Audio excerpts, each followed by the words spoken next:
పులివెందుల ఉప ఎన్నిక చుట్టూ డైలాగ్ వార్ ముదురుతోంది. వైసీపీ టీడీపీ నేతల మధ్య మాటలు తూటాలు పేలుతున్నాయి. ఒకరోజు ముందే పులివెందులకు స్వాతంత్ర్యం వచ్చిందని బాలయ్య అనగా పేర్ని నాని దీనికి కౌంటర్ ఇచ్చారు. టీడీపీ క్యాడర్ కూడా వారి మాటలను నమ్మడం లేదు అన్నారు.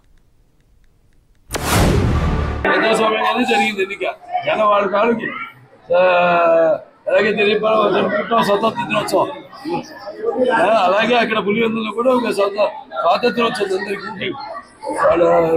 స్వేచ్ఛ వాయువులు పీల్చుకుంటూ ధైర్యంగా ముందుకు వచ్చి ఈ రోజు ఓట్లు వేశారు. 11 మంది ఇవాళ ధైర్యంగా వచ్చి నామినేషన్ వేశారు. అక్కడ అంటే ప్రజాస్వామ్యం. కొడుకేమో తండ్రికి స్వీట్ తినిపించాలి, తండ్రి ఏమో నిజం నాన్న అసలు మనిద్దరం నాన్న లోకేష్ మనిద్దరం కలిసి అసలు 30 ఇన్నేళ్లకి ప్రజాస్వామ్యాన్ని బతికిచ్చేసాం, అసలు పులివెందుల్లో ఓటింగ్ చేయించామని చెప్పని మీరు తండ్రిని కొడుకు మోసం చేయడం, కొడుకుని తండ్రి మోసం చేయాలి తప్పితే మీ మాటల్ని కార్యకర్తలే నమ్మట్లేదు.